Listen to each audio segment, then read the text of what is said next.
Hi everyone. So myself Anas and I'm back with a question on data sufficiency in the special series by IMS. So please pause the video and you can take up to 2 minutes and try this question and then join back for the discussion. I hope you all must have given your best for this question. Now let's see how can we solve this in the best possible manner. Okay. Before that, I like to write a shorthand representation of the options of the data sufficiency question, because the options are always the same. It's a better idea that you remember those options, right? Okay, so be with me. So option A will be true when statement 1 alone is sufficient, but statement 2 alone is not sufficient. Option B will be correct when statement 2 alone is sufficient, but statement 1 alone is not sufficient. Option C will be correct when both statements together sufficient, but neither statement alone is sufficient, right? And option D, when both the statements sufficient. And option E, when neither statement 1 alone is sufficient, nor statement 2 alone is sufficient, and neither after combining they are sufficient. So please remember this shorthand representation. Okay. All right. So let's solve this question. Question says, if x is an integer lies in between 30 and 40, what is the value of x? So first point to note that this is a value DS question. And in a value DS question, we are always looking for a unique answer so that we can declare that the statement is sufficient. Okay, let's move forward. So statement 1 says that, and before that, let me write the part of the question so that I do not forget anything. So we have to find the value of x, and x lies in between 30 and 40. Okay, statement 1. It says that when x plus 2 is divided by 4, the remainder is 3. Okay, I will teach you a method now. How can you read it very quickly in terms of x, right? Be with me. Understand this concept and you will be able to solve this question really fast. Okay, so I'm writing some numbers here. Okay. Yeah. So I'm writing some numbers here, guys. Just be with me. So let's say I write 4, 5, 6, 7, 8, 9, 10, 11, and a 12. Okay. Now I want to divide them by 4 and wants to see what will be the remainder. Okay. Ready? Yeah. 4 divided by 4, remainder will be 0. 5 divided by 4, remainder will be 1. 6 divided by 4, remainder would be 2. 7 divided by 4, remainder would be 3. 8 divided by 4, remainder is 0. 9 divided by 4, remainder is 1. 10 divided by 4, remainder is 2. 11 divided by 4, remainder is 3. And 12 divided by 4, remainder is again 0. Try to observe, right, that there is a pattern always in the remainders, right? Okay. So it will going to follow if you keep on writing the numbers. All right. So what we have to learn from here, point number 1, that whenever a number is divided by a number, right? Let's say x, right? And obviously both of them are positive integers. So whenever a number is divided by x, right, the possible remainders will always be from 0 to x minus 1. Okay. Second point to notice, if n divided by x, let's say remainder is coming out to be 1. Okay. Then n plus 1 divided by x will give you remainder equals to 2. All right. All right. So this is the way how we have to understand this. Okay. So if let's say I take n as 4 in this case. So when 4 is divided by 4, remainder was 0. When n plus 1 was divided by 4, remainder was 1. When n plus 2 divided by 4, remainder was 2. When n plus 3 divided by 4, remainder was 3. And when n plus 4 divided by 4, remainder was 0 back. So 0 again is coming back. So whatever remainder n is giving, right? Whatever remainder n is giving, the same remainder you will get if you take number of steps equal to the divisor. Try to understand this. So just see the gap between n and n plus 4. The gap is of 4, right? Equal to the divisor. And hence, the remainder will repeat, right? You can see that remainder is repeating itself. So whenever, so you can think like this, an easy way to understand this. In this point, let me only jot it down. So I can say that whenever n divided by x is giving you remainder, let's say r, okay, then n plus x when divided by x will give you again remainder equals to r. So these 3 points that we have learned in this discussion will make this question really very simple. Be with me. Statement 1, it says that when x plus 2 is divided by 4, remainder is 3. Can you tell me what will be the remainder when x plus 3 going to be divided by 4? Follow the pattern, right? The pattern of remainders will be as it is. Okay, so after 3, the remainder is 0, right? Hence, x plus 3 is exactly divisible by 4, right? What about x plus 1, guys?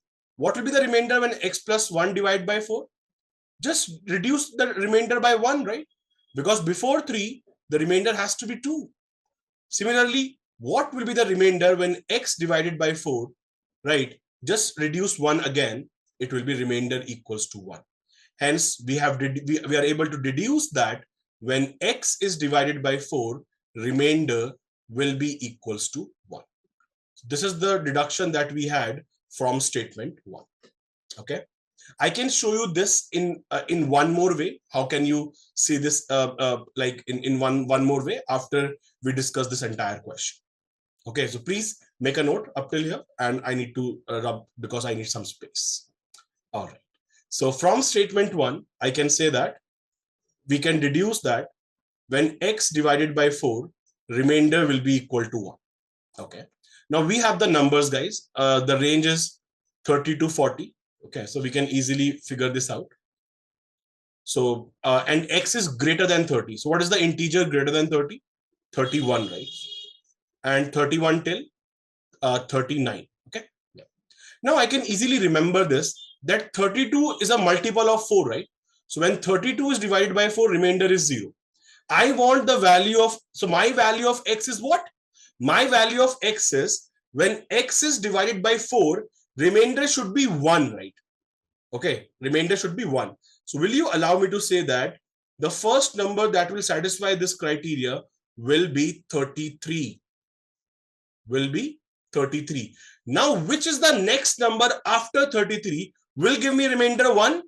Give me answer quick, right? We have discussed that, right? If you want the same remainder, add the divisor into the number. So if I add 33 plus 4, that will be 37, and you can check 37 divided by 4, remainder is nothing but 1 only.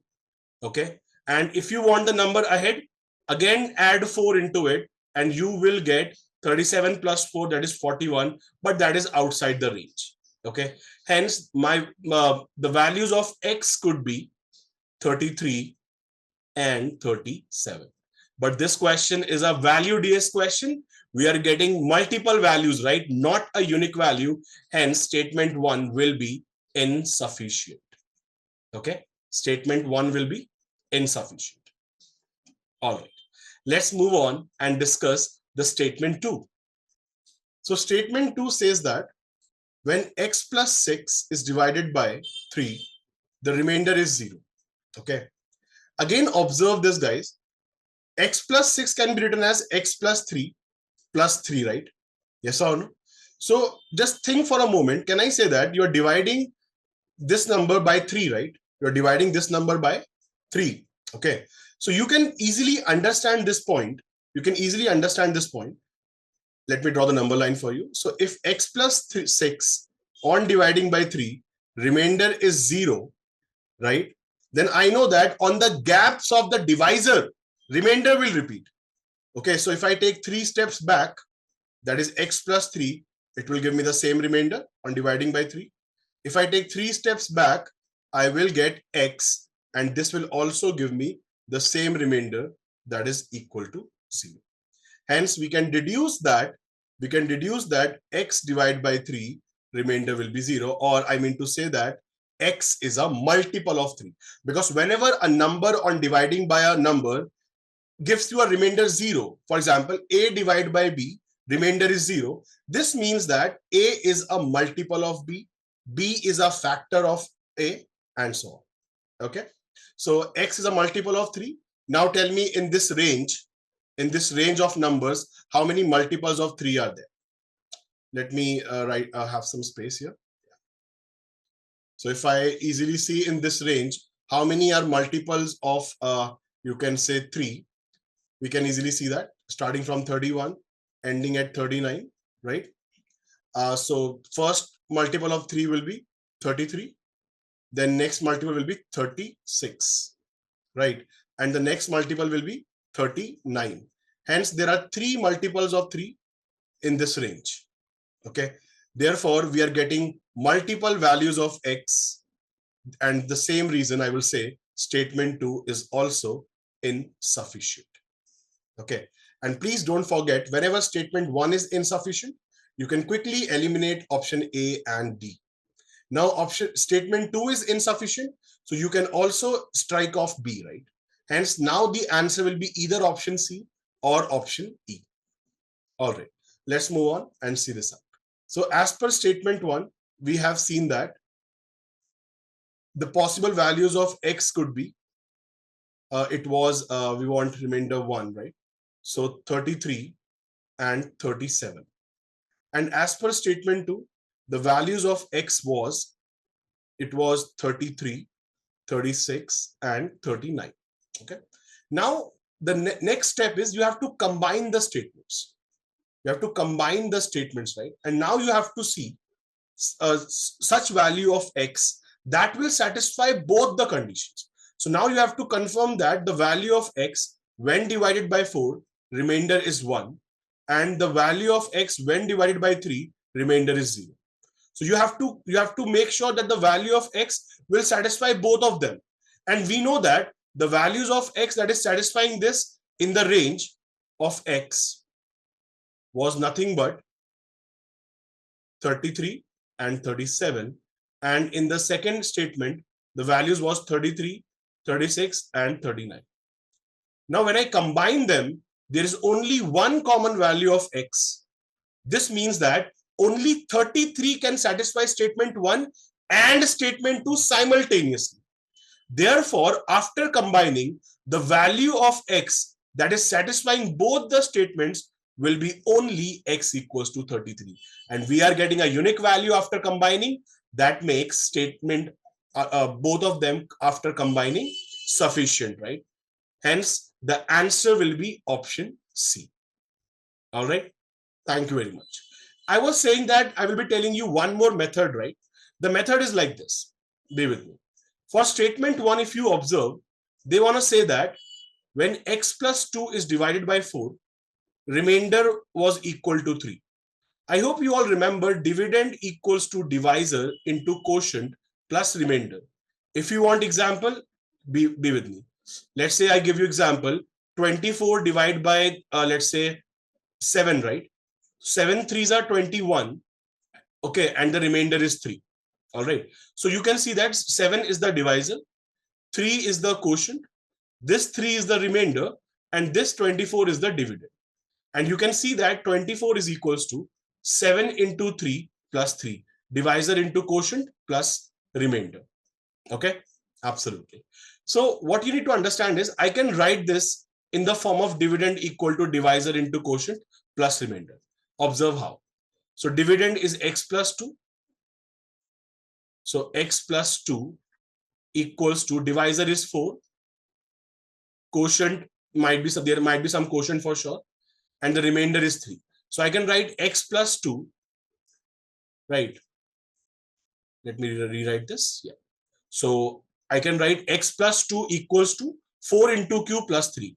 Now observe, I can simplify this as X equal to 4 into Q plus 1, right? Now think for a moment, X equals to 4 into Q plus 1 will help you in deducing what, right? So X is the dividend, 4 is the divisor, Q is the quotient, and 1 is the remainder. Hence, we can conclude that when X divided by 4, remainder is 1. So that could be another way of simplifying the statement, right? as I shown you in the previous example. So this could also be the way you could have solved the you could have analyzed these statements. All right. So now please apply the method, right, that I taught you. Okay, in a variant question, and please don't forget to post your answers in the comment section. Right. So here is the question. Thank you, everyone. See you in the next video.